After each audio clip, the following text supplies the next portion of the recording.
Relationship advice. First story is titled, "She Cheated Because She Thought I Cheated." Just found out that my fiancée of 5 years cheated on me because she thought I cheated on her. The thing is, for last couple of months, I have been distant trying to take care of my cousin. Her parents took me in when my parents died and she was more of a sister to me than a cousin. She got sick, came back to our country and I offered to help her mother to take care of her. Last few weeks I had this gut feeling in my stomach that something was wrong. I knew I had been distant but I had tried talking to her and tried to make amends. She said okay, but she was not into it. It was accompanied by a number of the usual red flags. Being secretive of her phone, late nights, reduced intimacy, and other things. It was not until last week I snooped in her phone that I found out about her affair with her co-worker.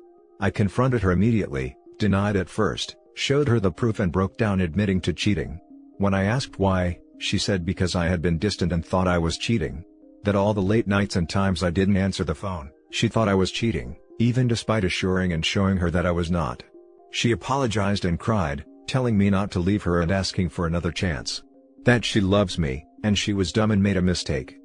I left, and I have been staying with my cousin. She has been blowing up with texts and calls apologizing. I just feel numb about this. Now for the top advice. Phrase, because I thought you were cheating. Translation, I want to blame my actions on you because I can't face up to my failings. People who cheat always get paranoid their significant other is cheating, because they realize that they are capable of it, so their SO must be too. Projection at its finest. Sorry you are here mate, you deserve better. That's true fact. This is very true. Dated someone who cheated because he swore up and down that I was. I never did, and never even gave him a suspicion or reason to. Even after our circle of friends gave him a hard time about it, he tried telling everyone that I was doing it first so he wouldn't look as bad. People suck. What a crap show. To even think that cheating on your partner is an appropriate reaction to him maybe cheating, tells a lot about the character of your fiancé. What will she do next time, when you both hit a rough patch? When your job gets more demanding and you have to work longer than normal? What you should do now, is take care of yourself. If you had sex with her, since she cheated, demand that she gets tested for STDs and get tested herself. That is the first thing you should do. Then ask yourself, if you think, that you will ever be able to trust her again. She never wanted to come clean. She not only decided to not give an F about you when she cheated, but made the same decision again and again when she had the chance to come clean. She doesn't regret that she cheated on you, she only regrets that she got caught. Is that the woman you want to spend your life with? Make that decision, and then act on it. Please don't start drinking alcohol because of this. You need a clear head now. Alcohol won't do you any good. You are worth so much more than to be treated this way. Good luck and stay strong. If she had suspected, she should have come and spoken to you first, rather than acting out on it. I'm afraid I don't buy that story, and the only conclusion I can come to is she regrets being caught. Also, the blame game and shifting everything is just a ploy. You need to ask, did she ever confront you for cheating? Did she ever ask you those questions? Instead she acted upon her suspicions. I do believe she knew what she was doing. Frustrated for getting caught out. I totally agree with you, she just cooked up a story accordingly. Now for the second story. Don't be me and live with regret, a man's letter to other men tempted to cheat. Jacob left his wife of almost a decade for a woman he had been romancing online. But the grass wasn't greener on the other side. He shares his story with you. I was 9 years ago. I was married, had been with my wife for 15 years. Then, I left her 2 months short of our 10-year wedding anniversary. We were parents to 2 beautiful children, who are in their late teens now, but were only 7 and 9 years old when I walked out. I traveled for work, stayed in a different hotel at least 3 nights a week. That's how I met Eve. We got to know each other over time. We became Facebook friends. We sent messages to each other all day and night. She was also married, also had 2 kids. We had so much in common, we soon fell in love. I felt like she got me. This was all during a very trying time in my marriage. I wasn't happy, I didn't look forward to going home. My wife had put on weight, we hardly ever spoke, she always looked so miserable. Little did I realize that I was the reason she was so down and depressed. I didn't pay her any attention. I took her for granted. I was too busy wishing my life was more exciting, being romanced online, spending all of my free time thinking how I could get out. I believed she didn't love me. I convinced myself she never cared about me or my needs and wants and wishes, that all I was a paycheck. She spent her free time taking care of us, our kids, making our suppers, doing our washing, making lunches, doing homework, projects, shuttling kids to sport, taking care of the pets they loved so much, their friends, and had a job of her own on top of it all. Every time she spoke to me, all I heard was nagging and whining. But she was actually begging for my attention, a weekend away, a date night, a movie, everything I ended up doing with Eve behind her back and after I left my family. We argued and fought because we felt unheard by the other. And yet that was all we actually had to do, listen to each other. I moved to another province with Eve. My now ex-wife got custody of our kids. I saw them every second weekend, the usual dad setup. New beginnings. Life was sweet. Even I had an amazing life. A connection I believed I never had with my ex. We had a large circle of friends. My family loved her. My kids liked her. But my ex could never bring herself to meet Eve. She felt betrayed. I hated her even more. She was childish. She was mean. She never cared about me or my happiness.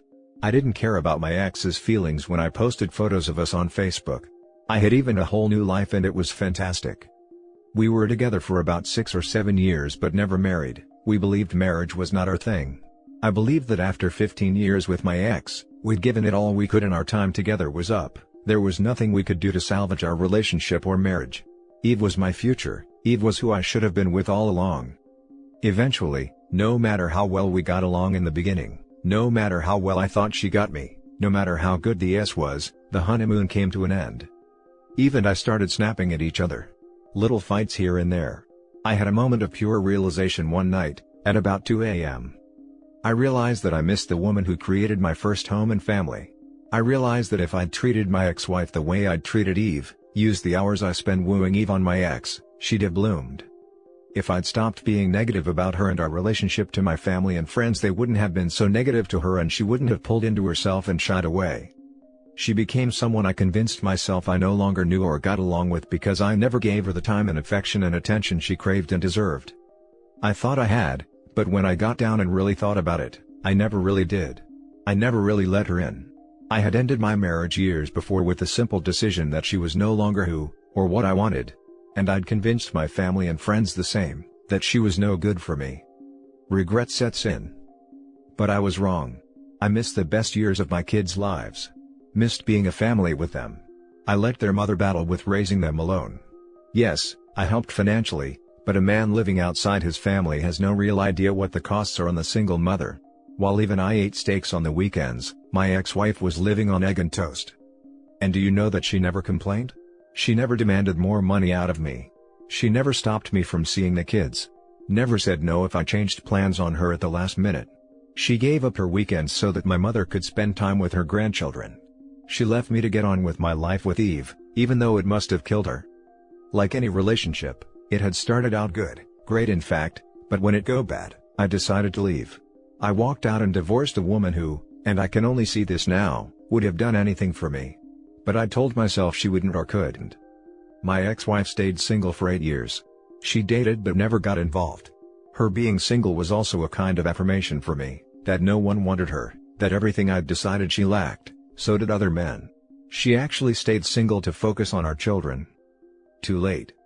And then came the day she met Craig. I never thought it would bug me in any way if she got a boyfriend. I thought it would be great. But I was very wrong. I felt hurt. I felt jealous. I even felt angry and maybe betrayed. She moved in with Craig, along with my kids. She set up a new home. A new family, with my kids. It was a very bitter pill to swallow. I finally understood how she'd felt all these years. And it felt rotten. I watched via Facebook and through conversations with our old mutual friends how Craig spoiled her and the kids. Their weekends were spent on the beach, he surfed with my son. They went hiking in the Berg. They went to Mauritius where he proposed on a kayak. And she said yes. They got married. My daughter was a bridesmaid. My son was a groomsman. Craig's parents and brother welcomed my ex-wife and children into their family. They told everyone how blessed they were to be gaining them as family. She glowed with happiness. She radiated love and none of it was for me. My heart felt like it had been ripped out. It should have been me. Don't be me. You think you will never be happy when you are in a rut. It is when you are there at your darkest that you need to grip down and try your hardest. Today I live alone and still only see my kids occasionally. They are big now and harbor anger towards me for leaving them and their mother. Who can blame them? Of all the things Eve was, she was never the mother of my children, my original true love. Now for the top comments. I've become pretty jaded about this kind of article. How much of this is only because his new relationship didn't work out? If it had, would he be writing, "Following my heart was the best decision I ever made" instead? Because the damage he did to his wife and kids is the same no matter whether his own ending is happy or not, but he seems to think this is only a cautionary tale because he ended up miserable and alone. That's a really good point. It doesn't change how crappy a person he is in the end because he's still careless and dangerous. It's just nice, in a way, to know he's suffering just as a mild form of justice. And they say there is no such thing as happy endings. There is a similar article from a woman's perspective. The title is, "I left the love of my life because I thought I could do better. Now I'm childless and alone at 42. These perspectives, however, usually only apply in hindsight. What about regret not cheating? What if you found out that your spouse was not faithful for over a decade and you turned down a lot of experiences for nothing? I still wouldn't regret not cheating. One of the things I'm the most proud of, during my 8 months of torture following D-Day until final separation, is that I remained true to my own values and I didn't deface myself by lowering myself to my ex-wayward spouse's level." Precisely. My soon-to-be ex-husband and I have been separated for over a year, and he's been living with his affair partner for all of that time. I still haven't slept with anyone else, because I meant my wedding vows. Until my final papers show up, I won't. It's for me, not for him. It's about staying true to my word. Girl. I am with you. I rage screamed in my soon-to-be ex-wife's face that I wasn't dating anyone out of respect for my own values, not for her, because she doesn't deserve it. I get you. I love being at peace with myself, that's true harmony. Now for the last story. My boyfriend's upset I cut my ex-best friend off for dating my ex. I've been with my boyfriend for a year. He's great and our relationship is great. My ex-best friend and I have known each other since middle school and used to be inseparable. For the past few months, she's been acting really distant and we haven't been hanging out as much, but I just thought she's busy with work and there is a quarantine. A week ago, I woke up to an Instagram post of my best friend kissing my ex-boyfriend, with the caption that he's made her the happiest woman alive. I was so shocked. This is my ex-boyfriend I was with for 3 years and my most current ex. She knows that he was verbally abusive and has beaten me twice. Second time I broke up with him. I know I should have left after the first time. I went crying to her dozens of times over him and she helped me realize I didn't deserve that treatment and gave me the courage to walk away. So, seeing her post him was just betrayal in the rawest form. I called her immediately and she said that after I broke up with him, he reached out to her to try to get back with me, but she helped him realize that he's toxic and shouldn't be in a relationship and basically became his therapist he relied on, and after a few months he changed, and they fell in love and she hopes I'll understand. She then asked me if I was still hosting her birthday party in a few weeks, and that she wants me and my ex to be cordial because we'll be around each other from now on. I hung up and proceeded to block her everywhere. I'm never planning to talk to her again. My boyfriend noticed I was in a funk and asked me what's wrong, and I told him. I thought he would understand that I'm more upset at my friend's betrayal, but he seems more focused on my ex and says that I must still have feelings for him if I was willing to cut my best friend off. I told him that I don't have feelings for my abuser, and I'm offended he would say that, but of course anyone would cut their best friend off if they dated an ex. I then saw he started liking his ex's pictures all from the past month, and when I asked him why, he went on a binge liking spree. He said that I have no room to talk since I still want my ex. He's very upset and hasn't replied to my messages all day. I have to deal with the betrayal of my best friend and now my boyfriend's pissed at me, and I feel like crap because I don't see how I'm wrong, but I don't want to play the victim. Now for the top advice. Your new boyfriend sucks. You're doing the best thing for yourself by cutting your best friend off. Your friend will end up the victim. It's perfectly okay to cut off someone who is dating your abuser. He abused you and you cried to her about it, only to find out your best friend is dating your abuser. It's traumatic and it's a betrayal. I think you should tell your boyfriend about what happened with your ex, if you haven't already. Then your boyfriend might be able to understand why you would cut her off. Since she's your best friend and dating your abuser, You would have to see your abuser anytime you see your best friend. That's unnecessarily reliving your traumas by seeing your abuser. Hopefully this helps and your boyfriend can see your point of view. If he doesn't understand, I would suggest reconsidering the future of this relationship. Especially since he did something petty to hurt you because he thinks you still have feelings for your ex. I think that alone is enough to reevaluate this relationship. So, speak to him. Explain your side and what your ex did to you that makes you want to go no contact in every way possible, which includes cutting off your best friend because she's dating him. It's more of you keeping your ex out of your life by blocking your best friend. If he still thinks you have feelings for your ex and doesn't apologize for his petty behavior of liking his ex's photos, then please think about whether this relationship should continue. Piggybacking this because it's the real correct answer. Your boyfriend obviously thinks you still want your ex. Explain to him that he was your abuser and him being near is traumatic. It has nothing to do with romantic feelings toward him. Hopefully he gets it and changes his tune. If he doesn't, then he's an idiot, but it's not fair to assume that until he's been presented with the truth. Holy crap, I break up with your boyfriend and never speak to him, or your ex-best friend ever again. The whole lot of them are heartless, toxic people. I am so sorry you're surrounded by all of this. Yep, the boyfriend sounds like a child. I would break it off with him ASAP. He sounds like a loser.